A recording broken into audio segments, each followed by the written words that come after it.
G'day legends, I hope that you're having a fantastic Monday and so far a great start to the week. Now we do have a fair bit to go over today. We're going to talk about two incidents regarding helicopters. We're going to talk about Odessa. Of course, we're going to have a look at the maps. We're going to talk about morale and we're going to look at what then these legions are doing crossing back into Russia. But firstly, of course, the Russian election was on and, well, I think you can guess who has won that election. But where I want to start is we've got a fair bit to go over, but I want to start talking about Russia's enclave Transnistria in Moldova. So, of course, here we see Ukraine. Around here is Russia. The purple is occupied since 14 and the red since the 22 invasion. And then we see this red here. Now, this is a leftover of the Soviet Union, and Russia still occupy this area, as people say, of Moldova.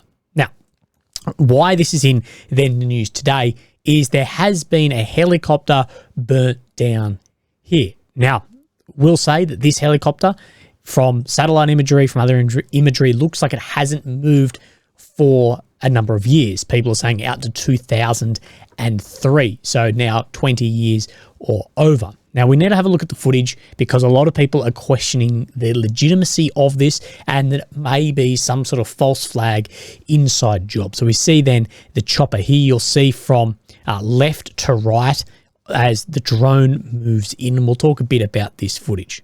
So let's go back. You see the drone here, but then it does tend to disappear between the trees and the helicopter here. It does seem to disappear, and people saying, well, for a chopper that's been sitting there without fuel or fluids for a number of years, it does seem to have a fair bit of burning, and the way then the explosion looks, it looks like it blows out more so than, say, a shaped charge would look on a chopper like this, as well as the burning of fuel on the ground. So I'm no explosive expert, but to me, nothing in this is beyond reasonable doubt, but it does pop questions into my head of it doesn't look to be 100% right. Normally a shape charge you'd see push through, but it's sort of the consensus, I guess, online is that this was a staged attack by Russia, although many will say, no, this is a Ukrainian drone targeting a Russian Soviet helicopter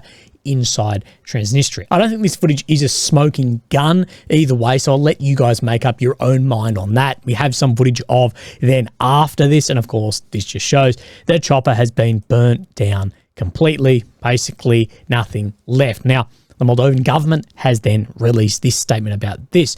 The Reintegration Policy Office contacted other public authorities of the Republic of Moldova, and following the examination of the video images and exchange of information, we communicate that the incident in question is an attempt to cause fear and panic in the region. The military equipment in the pictures has not worked for several years. The authorities in contact with the Ukrainian side do not confirm any attack on the Transnistrian region. So they've contacted Ukraine. Ukraine has said there's been no attack there. But why could this be an inside job, and why is this enclave important to, I guess, sow what they're saying as division here? Well, this is where we're talking out here.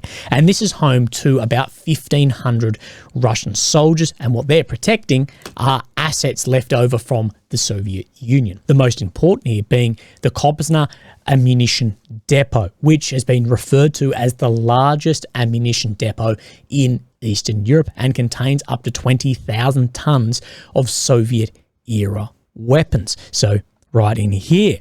Now, in a war like this, where we see Greece on the other day donating M114A1 howitzers from World War II, don't underestimate the use case for older weapons in a war that has proven that quantity on the ground is more important than the quality of the product if the production of that product can't keep up.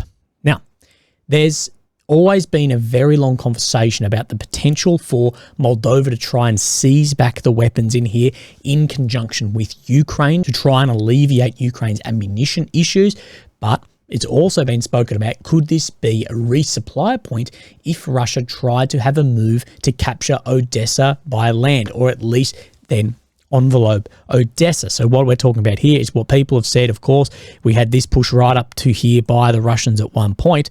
If they did try and push by land into, above Odessa, the problem here is logistics. But if they were to reach into Transnistria, well, those logistics would be alleviated at least for an amount of time if they were to push down in here or hold the line from attacks coming from both the north and south. Now, most people will say that Odessa is one of the points that Ukraine needs to hold desperately, and if Russia want to have a strategic victory over Ukraine, then they also need to have Odessa, or at least cut off Odessa. Of course, we've got those drone boats coming out, and Ukraine's economy really relies on Odessa. Now, looking at the map like this, you might say, well, an amphibious assault is the most realistic. Well, Ukraine has severely limited Russia's amphibious fleet with their suicide drone boats. That's the class of ship they've actually hit the most of those amphibious ships. But if we come down onto then like the 3D map and we actually just have a look at Odessa,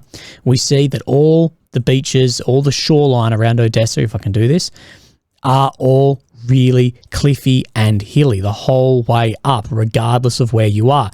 Now, this is, of course, the worst possible thing, as people have found out in wars gone by, for amphibious assaults and landings to actually be then successful, and that you are limited to some small areas, which, of course, we know in Odessa have had a lot of build-up from defensive works because of the threat of this. So a push around the back may be more realistic. That said, is a move that big in a war this late where it is an attritional war realistic? Well, I guess we will wait and see. But it is interesting to see that potential false flag event go down. And we've seen a number of false flag events happen in this war. Now, speaking of choppers, we've had another Ukrainian helicopter go down. Now, some are reporting this as a Black Hawk, and I'm going to show you why I don't believe that it is. But let's show you firstly where it's being reported that it's gone down. So it's been reported that it has crashed in Lukashivka in this region here, dropping off troops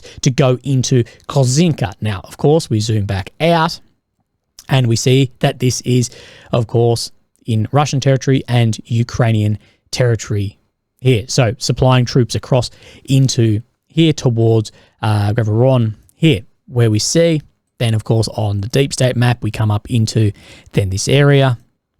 And this tends to line up Lukashivka, Kozinka in this same direction. Now, we'll have a look at the footage. The footage doesn't really show that much. It doesn't show it being hit.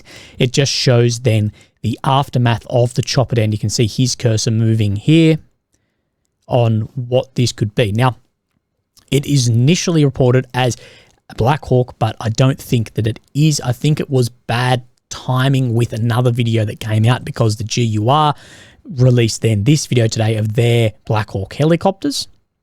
Of course, one was fundraised for, and we're not sure where the funding for the other one came from.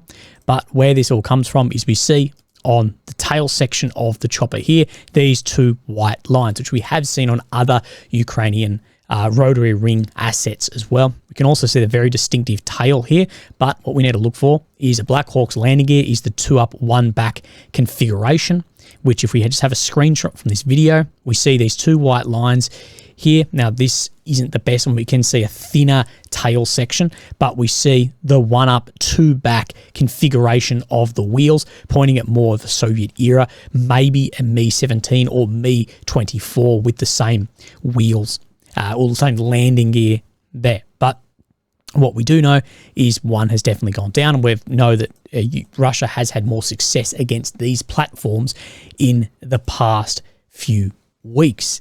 Now, where this will become important is in a second, because we'll see on this map change, we will see more ground made up into here.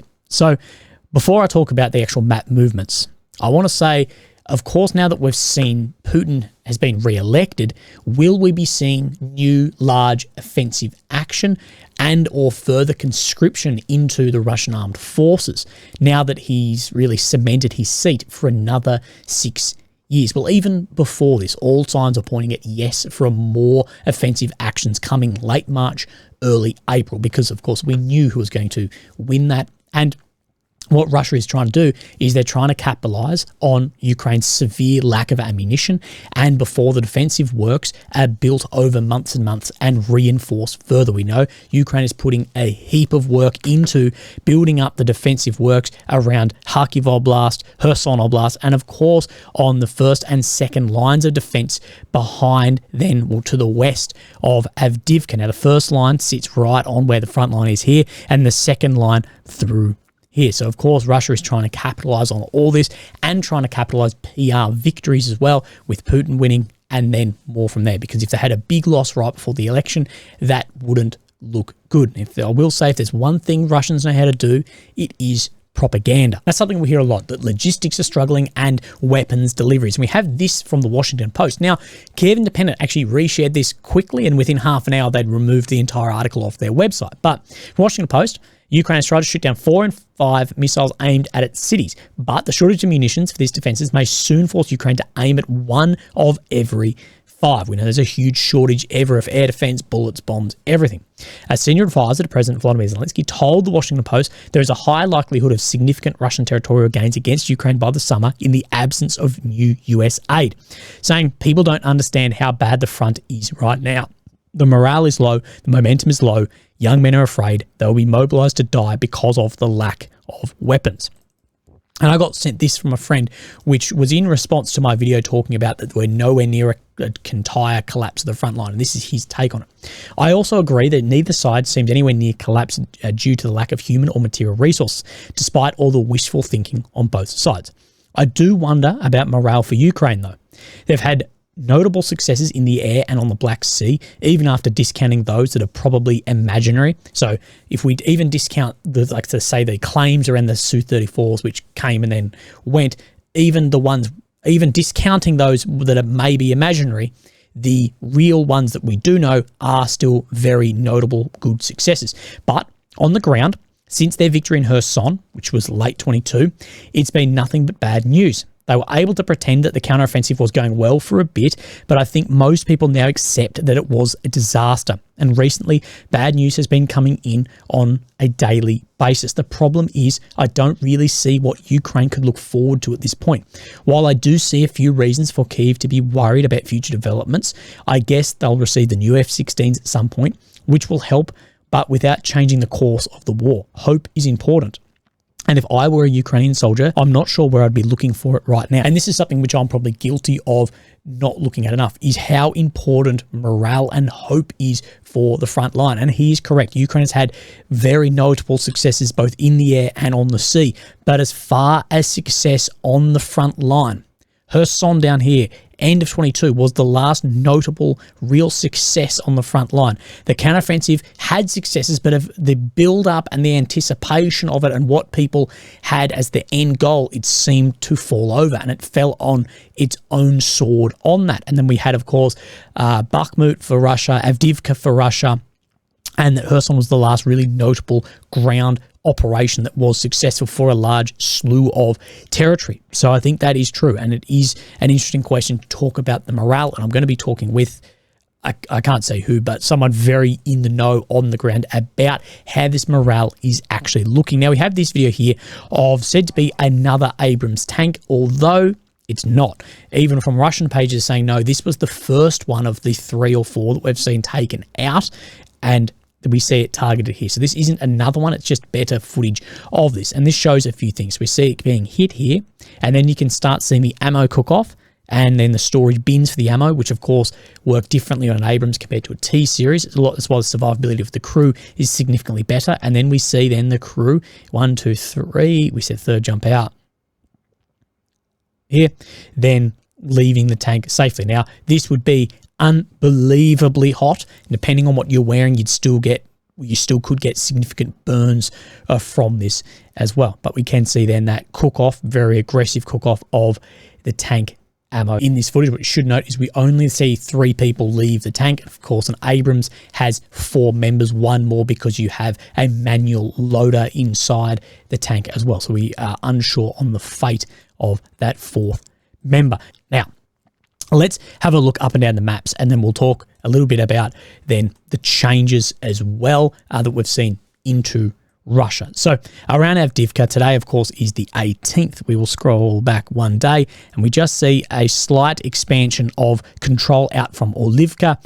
Now, I'm happy to say at this point, basically all of Orlivka has come under then Russian control. We see an expansion of some grey zone down to the south of Thankyou as well. So we see those changes in Avdiivka, and then we have the Suryak here. Situation west of Avdiivka, Russian army made new advances during the last 3 days in Thankyou, Perdachi. Meanwhile, Ukrainian army retreated from Orlivka to Derna River. So we see Orlivka in the middle here, this move out. This is what the MOD map has been showing us, and a move in Thankyou here. That isn't what the red zone on this map here is showing us, but it is what the grey zone is showing us, of course, typically a day or so behind, but also saying some movement up in the north here the front line, but just to the east of Perdachi. So we know they are trying to expand that control around Avdiivka. The rest of the maps, we're getting really no movement up to the north or in the south, except for if we push down then into Robotny. Now, of course, this is on the Ukrainian Ministry of Defence's map here, but what we've seen over the last 2 days is no changes in here, but on Suryak map, we have seen 2 changes in here from the west of Obove, east of Robotny. Now, let's have a look today. This is what we see, is a change right in that same direction here. So these 2 maps, if you go back in my videos yesterday, you'll see that these are not lining up with the amount of ground that has been gained, but it is saying there has been some shift there. So it can confirm that Russia has definitely made some ground around to the west of Verbova. Now, exactly what this is trying to do is it's trying to retake then the fortification, the Surovikin line that sits here. Now, what we can see as well, above Novopokrovka, we do see that there was an expansion of grey zone and a reduction of green, of course, what then Ukraine hold here, right up into the centre of Robotny. So we're not exactly sure what that is showing yet. We don't have a Suryak map that has given us an update in this area. So there has been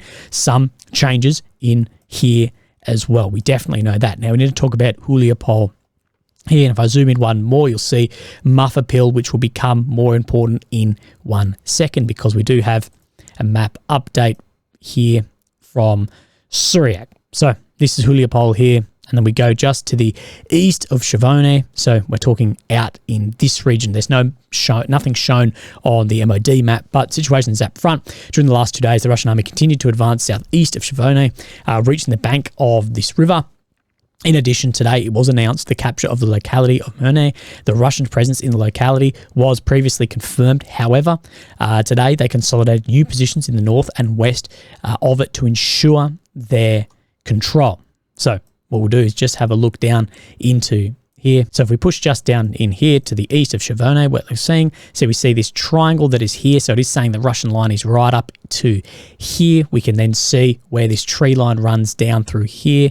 You can see this, that it's saying it's right up in sort of this area here. This is at Malinivka here. So definitely showing a difference in this area. And of course, a lot of the movements on the map and where they're putting troops at the moment is to draw troops from other places. That if Russia put a lot of troops down near Huliapol, they've said before, well, other pages speculated, I should say before, that they're not putting troops here to make ground. They're just trying to pull them away from areas like Avdiivka. And this is no different to what we're seeing up in the north, that it's just trying to move Russian assets to protect up in the north. The crossings here, they're not going to bloody end up in here somewhere. It's just trying to pull assets around and as well have PR victory. That is the end of our mapping. We haven't had a lot of huge map updates over the past few weeks. As we do know, there has been a bit of a refit to fight period that was waiting, I guess, for the election. And then once that election was over, we are waiting to see if there will be further offensive action. Now, in a huge shock and awe surprise, Putin has won the Russian presidency again with almost 88% of the vote.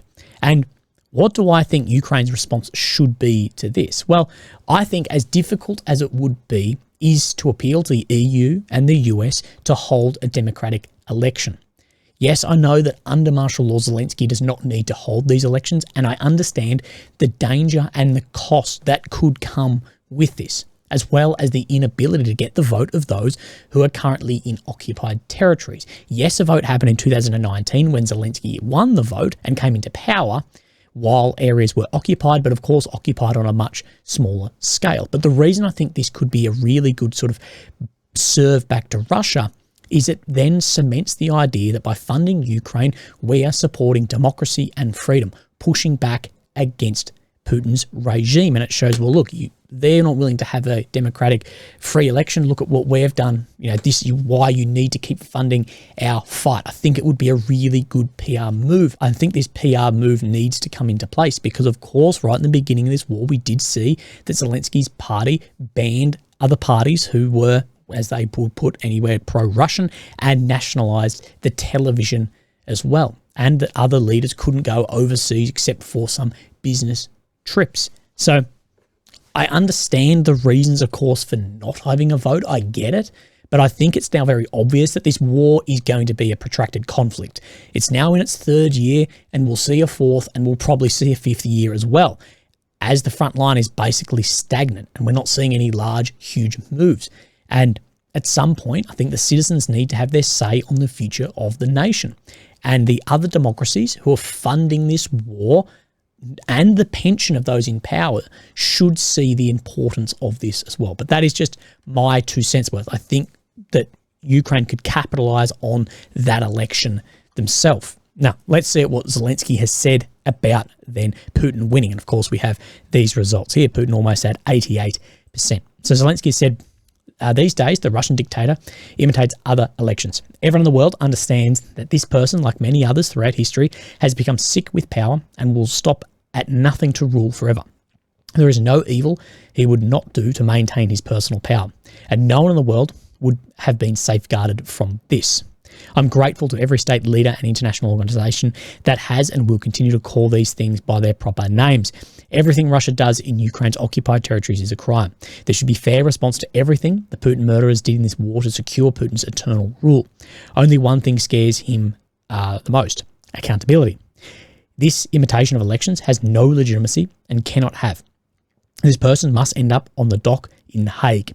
This is what we must ensure. Everyone in the world who values life and decency. And I think the PR win for Ukraine said, well, now we're going to hold our own democratic elections and sort of do an in-your-face to all the elections that have occurred in Russia, as well as the speculation around Zelensky with, nationalising TV, as well as banning other political parties, if it was looked over by international organisations to have a fair and free election in Ukraine as well. I think it would be a huge win. Now, we need to talk about some partisan actions and talk about, of course, the Russian Legion, that we're calling it the Russian Legion, but the Ukrainian-backed forces who are moving into Russia. And what we do see is just a change out in this direction here, near Kharkovsky. So we see just that change in here. And of course, this is right near, this is apparently where that chopper went down, and just across here is where they've said to have some success moving in. But again, with this, it's bloody impossible to actually know what has occurred. Like, it's impossible to know. So, of course, they released this video here. This one will show you, but it says, the village of Kharkovsky will show you Belgorod region is under control of the Russian Liberation Forces. Excellent cooperation between Russian Liberation Forces and these volunteers, especially for Putin's propagandists. We briefly describe the orders of the West curators using their taxpayers' money. They built a village in Chernobyl, which is exactly the same village of Kharkovsky, Belgorod region. Anyway, they released then this video zooming down in on where this area is. So still very close to the border here. And then what they've done is go to this building in the center, and then they've taken down then the flags here. As you can see, walking around, not too much like high urgency of danger here. They raise then their own flag and then pull this trailer across and then remove the national flags here as well. Now, there is a lot of speculation about what actually happened here and that it may have been evacuated. I should say they also, this is funny, they've just stolen like the administration building sign. People said this is photoshopped. No, I think they've just pulled it off and it's snapped out the screws. There's nothing in this that tells me it's photoshopped, and I use Photoshop every day to make my cringy thumbnails. But you can see all these guys are all running Western weapons, running very expensive night vision equipment as well. And of course, he's standing on those same flags that then they had pulled down. So, Aussie Defender then runs. There's a small group including members of the Siberian Battalion and Ukrainian-backed Chechen groups, crossed the border this morning into the Belgorod region of western Russia, walking roughly 1 mile to a secondary school within the town of Gorkovsky, whose population of 400 was recently evacuated following intense cross-border shelling, where they removed several Russian flags from school building and took a photo before withdrawing back to Ukrainian territory. We know the hell of a lot of shelling is going from Ukrainian territory into Russia, and we hear then this as well. These are cluster munitions being dropped in this area. Now, it does look like this one has misfired and has burst cluster in the air, but there's many, many different videos of clusters being dropped in Belgorod from Ukrainian territory. Now, to say that these guys are then working alone without the Ukrainian backing is ridiculous. We know that Ukrainian GUR are also backing this, as well as the artillery lines firing bits and pieces into here. So let's look what then Suryak says. I think he has something very interesting about this as well. So, situation on the northern front. After several days of cross-border fighting, the Free Russian Army was able to enter new areas of Russian territory. First of all, the militants occupied a small section of the town of Kozinka, located 200 meters from the border. Right, we saw that chopper apparently go down. Meanwhile, another group of Russian militia, supported by the Ukrainian army, managed to enter the center of Gorkovsky temporarily and have returned to the southern outskirts of the town, which is currently contested. So, was evacuated, they've moved in, and then force have come to try and push them back out. On the other hand, in the last 2 days, the Ukrainian government has announced the evacuation of 55 settlements located near the border. Area with dashed yellow borders, so we see these areas here, which together with the evacuations decree in August last year exceed 100 localities. Little by little, the region is getting depopulated due to the increase of military activity, so people are leaving from here. Although it is still too early to speak of a Russian operation in Kharkiv, it is certain that the Ukrainian command is aware of the danger posed by the buildup of Russian troops on the other side of the border, while on the eastern flank, its positions are gradually weakening as logistics worsen. For this reason, the Ukrainian defences will be reinforced with new lines of defence and troops in this increasingly militarised zone. So, this is the zone we're talking about. This is where we saw, if you watched my video yesterday, that Ukraine is building all the defensive works as well. And of course, these pushes across. Now, a lot of these frontline towns that are in the Russian side have been evacuated. So the movements in here will be more free. And of course, that is the justification for the shelling into these built up areas as well. That said, clusters, as just a soldier, I just don't like clusters. Now, one last thing we need to speak about down in Odessa, where we have spoken about.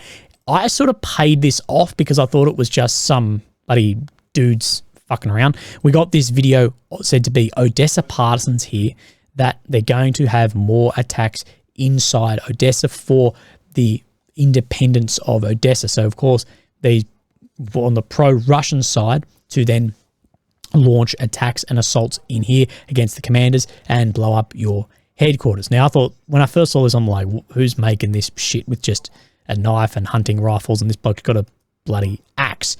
But we have had reports that there was attacks last night in Odessa against areas, and this is said to be footage of it here. So, putting two and two together, we saw this one a few days ago, and then both these being reported today, saying this: Ukrainian partisans burned down another warehouse of Ukrainian Armed Forces volunteers in the village tonight, where there were drones, foreign-made anti-drone guns, and military ammunition. The destruction of more than 50 UAVs, electrical warfare equipment for combating drones and other technical equipment, as well as hundreds of sets of military ammunition from abroad, are confirmed from the ground. Thank you to the brave locals, and job well done. So, let's just say nothing there is definitely confirmed, but if that did happen, of course, Ukraine to be very, very quiet about that internal partisan actions too, because you don't want more people getting rallied up, similar to what the Russian RDK RSV are trying in the north of Ukraine to cross into Russia as well. So we may see more partisan warfare happening inside Ukraine as well, something we have seen very limited of. We have seen it, but it's very limited so far in this war, especially when you compare it to in the occupied territories. Legends, that is end of my video today. Some reason I just couldn't speak today, so I hope this one wasn't too clunky. But look after yourselves, and I'll speak to you tomorrow. Thank you. Bye-bye.